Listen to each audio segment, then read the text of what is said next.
In a world of giants, one man stood taller, not by birthright, but by sheer will. This is the story of Carlos Slim, the business titan who didn't just build an empire, but reshaped the wealth of a nation. But his journey wasn't paved with gold. It was forged in fire, through storms that would have broken lesser men. Like an eagle facing a tempest, he didn't seek shelter.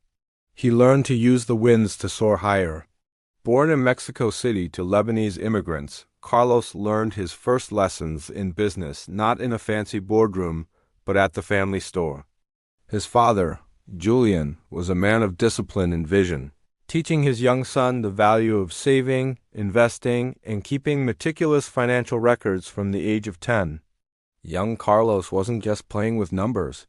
He was learning the language of value, a language that would one day make him one of the richest men on earth. He bought his first government savings bond at age 11 and his first shares of a Mexican bank at 12. While other kids were chasing balls, Carlos was chasing opportunities. He studied civil engineering, but his true passion was the art of the deal. He saw what others missed. He had an almost uncanny ability to spot undervalued assets, to see the glint of gold where others saw only dust. He started his career as a stockbroker in Mexico, and by his mid-20s, his personal investments were already worth a small fortune. But this was just the beginning. Carlos wasn't content to simply play the market. He wanted to build it. He founded his own brokerage firm, and then a real estate company. He was a shark in calm waters, slowly, methodically, acquiring piece after piece. Then, the storm hit. In 1982, Mexico plunged into a devastating debt crisis. The peso was in freefall, capital fled the country, and fear paralyzed the market. Businesses were collapsing, fortunes were wiped out overnight, and the nation's economic future looked bleak. It was a time of panic.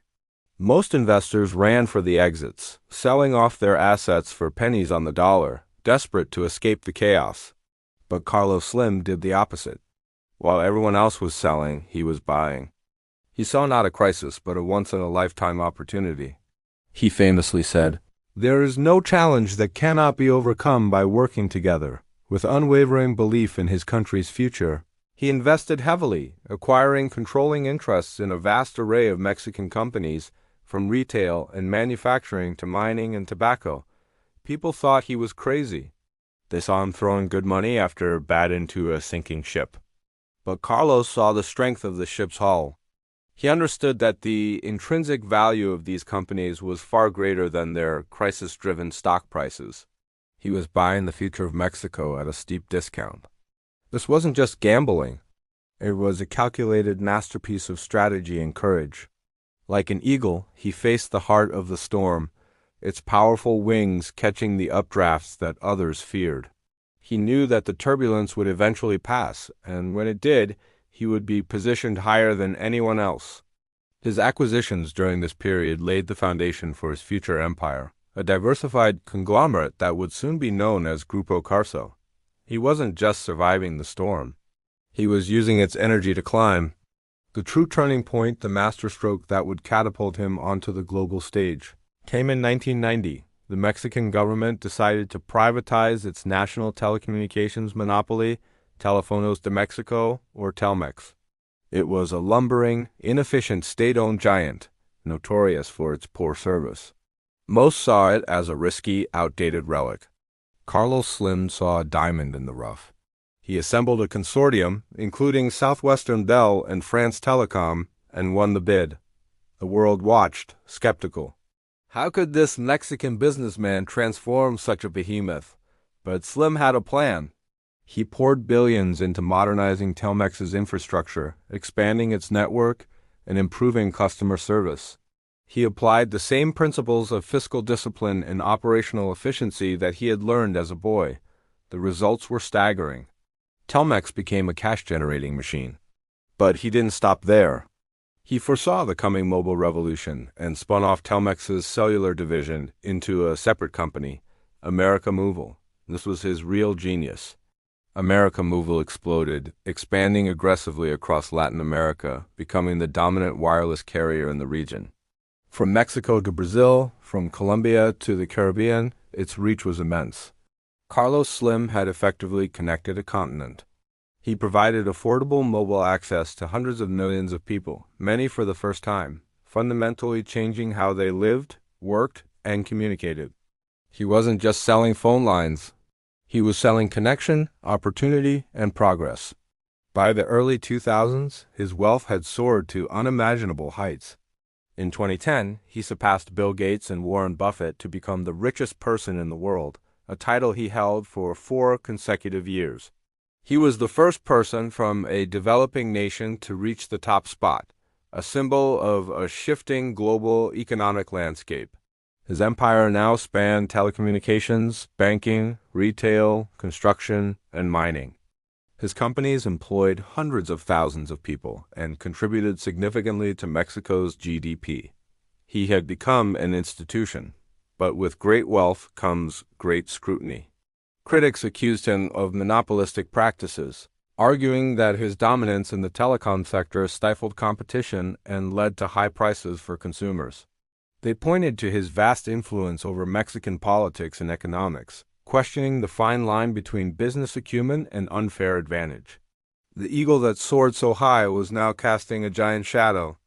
These criticisms are part of his complex legacy, a reminder that the path to the top is rarely without controversy.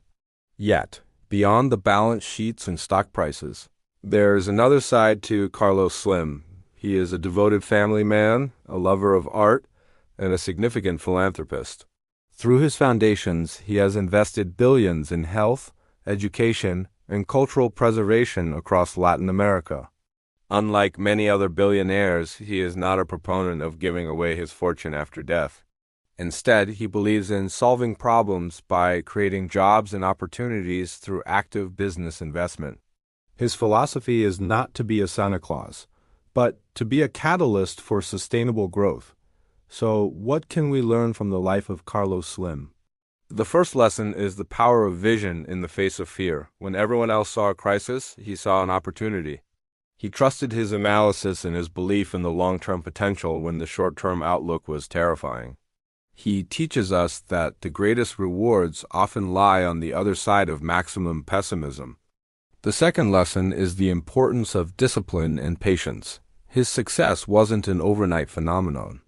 It was built over decades, deal by deal, with meticulous attention to detail and a refusal to overpay.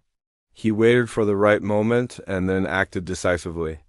Like an eagle conserving its energy for the perfect moment to strike, he mastered the art of waiting. And finally, the most profound lesson is about resilience. Life will send storms your way. The economy will falter, your plans will fail, and doubts will creep in. You will face winds that threaten to tear you from the sky. In those moments, remember the eagle. The eagle doesn't escape the storm. It uses the storm to rise higher.